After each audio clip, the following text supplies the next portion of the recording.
Last Handful of Clover, a novel by Wess Mongo Jolley, read by the author.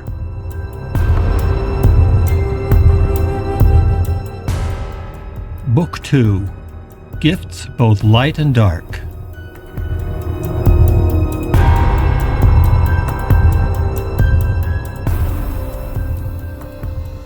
Chapter 71, The Fall of Temple Square.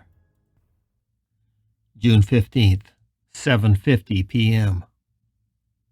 The urgency in Twilla's voice was enough to shatter all the progress Richard had made.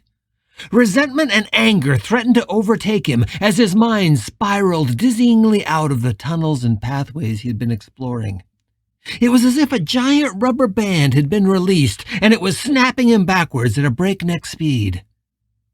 And then he was out of it and back in the tabernacle.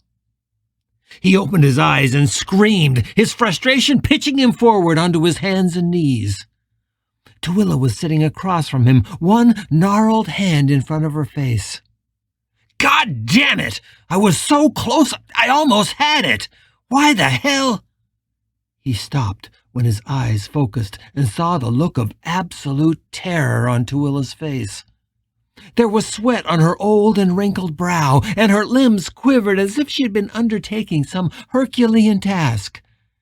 He could hear her breathing, but otherwise the tabernacle was strangely silent. There was an odd smell in the air, like something burning far away. Twilla spoke with a quivering voice. "Richard Pratt, thank God you're back. Did you get through?" Richard moaned and leaned forward, cupping his face in his hands. "No, I didn't. I don't think I learned a fucking thing. It's just endless. Maybe my soul is too sick and diseased for this. Maybe my mind is too broken. I don't know if I have enough compassion in me to do this." When she finally spoke, he barely recognized her voice. It was so full of despair. "I'm afraid we're out of time," she whispered. "Out of time? What do you mean? We've hardly begun." "Richard, you have been in deep meditation for almost 8 hours. I tried to awaken you when it started. Much has been happening since you slipped away, and I was beginning to doubt that you would ever find your way back to me." Richard looked around the tabernacle with a sinking feeling. It all looked normal, just as he had left it. And yet, there is that smell, he thought. Looking closely, he saw a haziness in the air he hadn't noticed before, and waves of smoke rolling past the windows outside. He was now dimly aware of voices, shouts and strange wailings, both human and mechanical. With a sharp intake of breath, he locked eyes with the old woman, but she looked even paler than when he had come out of his trance. Without another word, he leapt to his feet and ran toward the doors of the tabernacle. "Richard, prepare yourself!" Twilla shouted from behind him as he sprinted past the rows of wooden pews. He reached out his hand for the crash bar on the door, forgetting for a moment that he was a ghost. Not getting the resistance he expected, he tumbled through the door and into the courtyard beyond the tabernacle, right at the feet of 2 men in uniform. The first thing Richard noticed was how late it was. He could tell by the angle of the sun that Twilla had been right. It was now almost evening, and the sun was already behind the tall buildings to the south and the west. And yet the top of the temple itself was still bathed in errant sunshine. Moroni's golden trumpet shone brilliantly in the angled light. The next thing he noticed was the sound. So much of it had been swallowed up by the tabernacle, and maybe he had not wanted to hear the rest. But now that he was in the outside air, the sounds were battering him from all sides. There was the sound of sirens and horns honking. There was the sound of running footsteps, but mostly there was shouting and the clanging of metal that rang dully like a fractured bell. Looking up at the two men who were standing over him, Richard was shocked to see them in full body armor and helmets. He knew instantly that these were not SLPD cops. They had the insignia of the LDS Church on their shoulders, which meant they were part of the church's mysterious private security force. He'd seen them around the temple before, but had never seen them dressed like they were going to war. Who knew that secreted in the depths of some storage room on Temple Square was an arsenal fit for a SWAT team?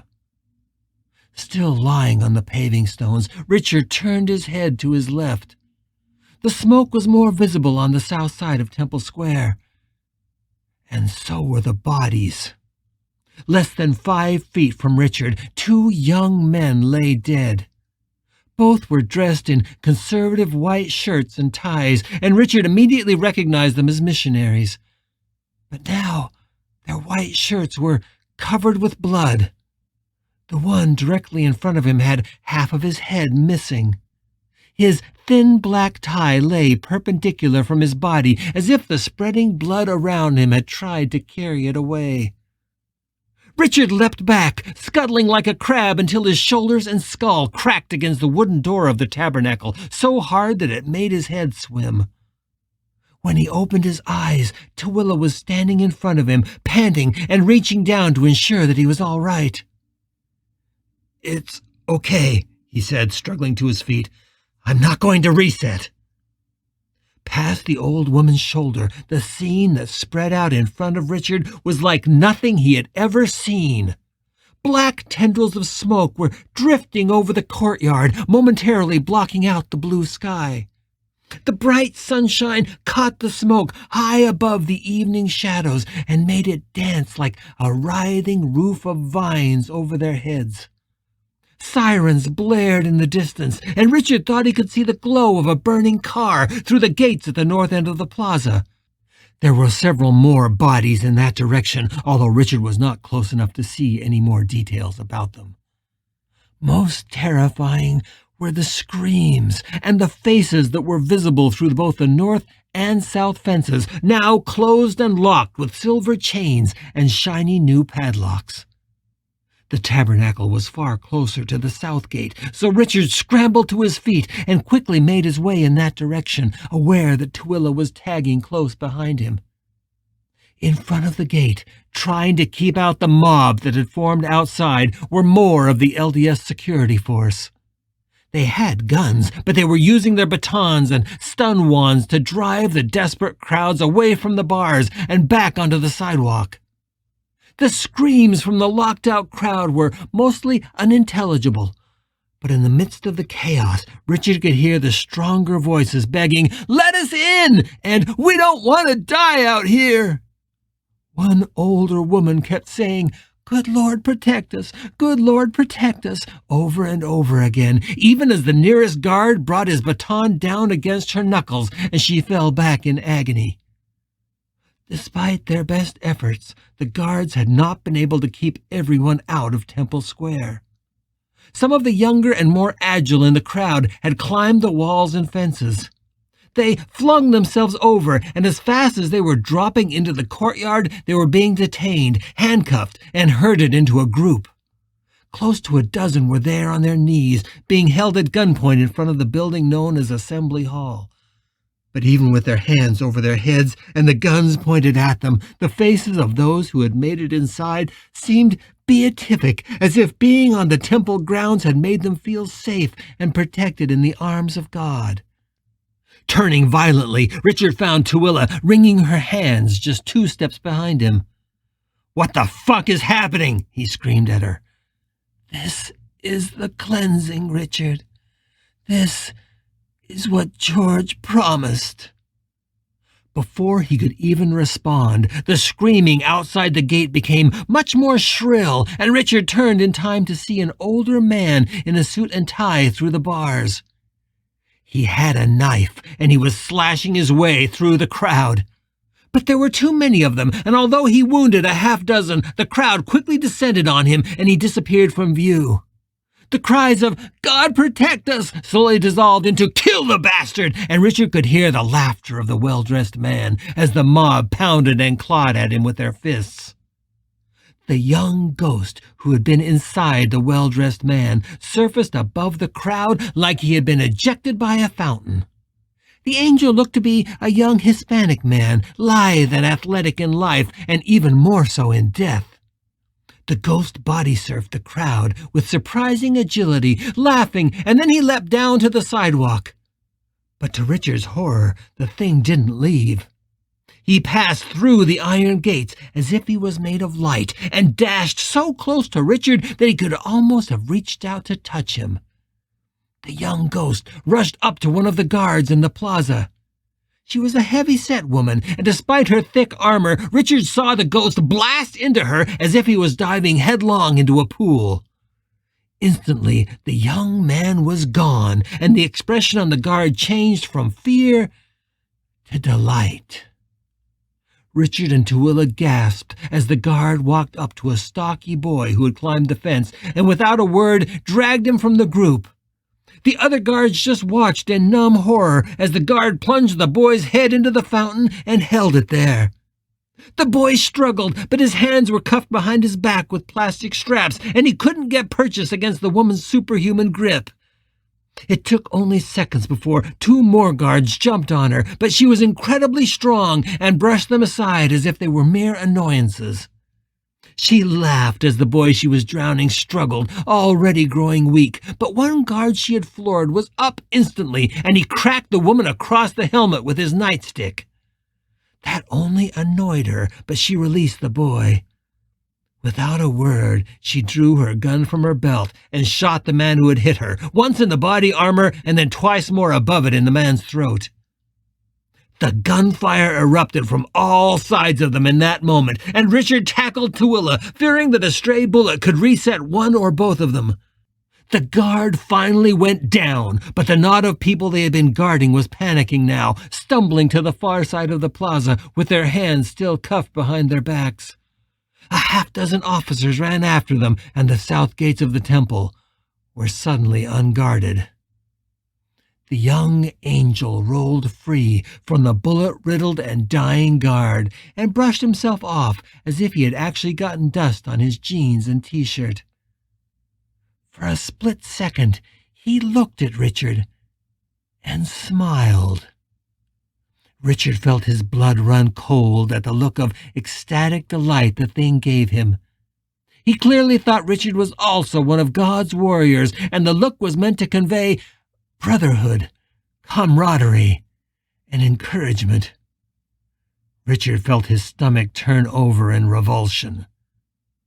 Without a word, the ghost ran through the wall of Temple Square and was gone. Richard felt in that moment that his mind was about to snap. But Tooele was quickly kneeling before him, looking into his eyes from so close that the horror of what lay in front of him was blocked out. He found himself hungry for her eyes, as if he might find sanctuary there. He reached up and cupped his hands around the old woman's craggy, weather-beaten face. My God, Tooele, what are we going to do?" She gave him a small shake and then met his gaze. "We are going to do what we said we would do. It has begun, and it's now up to you to stop it. It's up to you, Richard Pratt. It's always been up to you." Richard was speechless for a moment, but finally stumbled to his feet and pushed himself away from Tooele's gaze, which now felt like it held only his doom. He staggered away and instantly tripped over a couple who lay curled together next to the fountain. Richard recognized it was the boy who had almost been drowned, and what must have been his girlfriend. She had fished him out of the water, and they were now clinging together and weeping. Richard whirled around, feeling like a rat trapped in a cage, looking for a way out. But as if they were a magnet that demanded his attention, Richard turned back to the whimpering couple at his feet. "It's going to be all right," the girl was saying between her sobs. "My love, it'll be okay."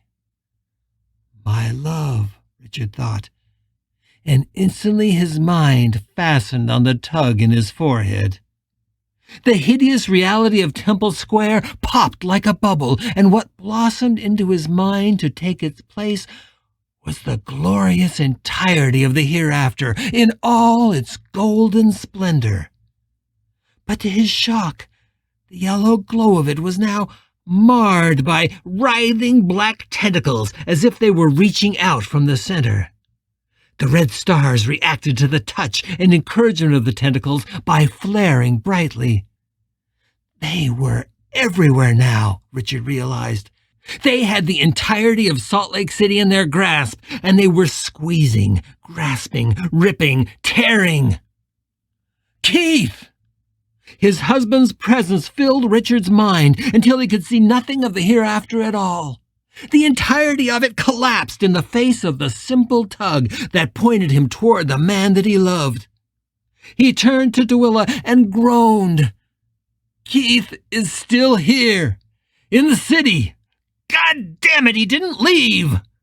He felt his face convulse, as if it had been dashed with cold water, and he met the old woman's terrified gaze. Tooele, he's still at home, and I have to go to him. His gaze darted around the plaza.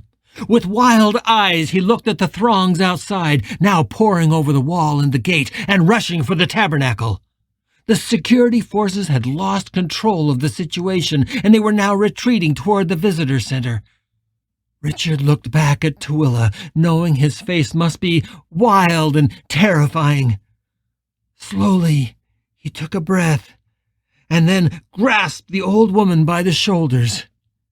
His gaze softened into a look of sadness and apology. "I'm sorry, Tooele. I'm so sorry," he shouted over the melee. "But I've got to get back to Keith." "No, Richard, we have to find George." The strength with which she grasped his wrists almost took him to his knees.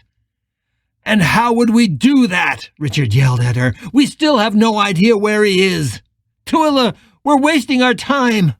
You're wasting my time. There's nothing I can do here. We've lost, and I have to go." "Open your mind to him, Richard. I know you can find him. I know you can." "No!" he thundered, wrenching free his wrists and pushing her away. "I'm not opening my mind to that madman again. If I have any ability to protect someone, it's going to be Keith. I'm sorry, but I'm going to do whatever it takes to make sure Keith gets out of this city. George Drouillard can rot in hell." "Richard, you can find him," she begged, her voice so desperate that Richard could not even look into her face.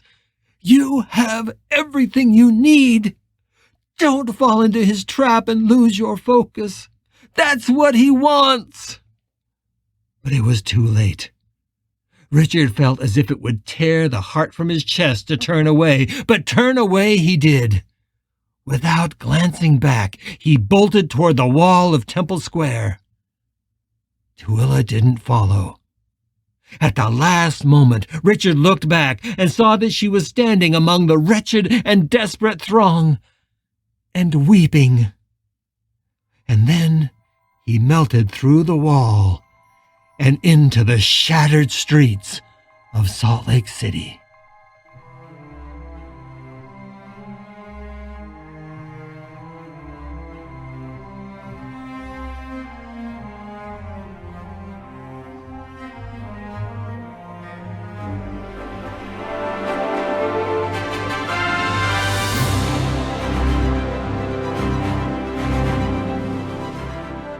You're listening to The Last Handful of Clover, a novel by Wess Mongo Jolley. If you're enjoying this audiobook, please consider supporting the author on Patreon. That's patreon.com/Wess Mongo Jolley. And for more information, check out the author's website at wessmongojolley.com. That's WESSMONGOJOLLEY.com. Thanks for listening and stay tuned for more episodes.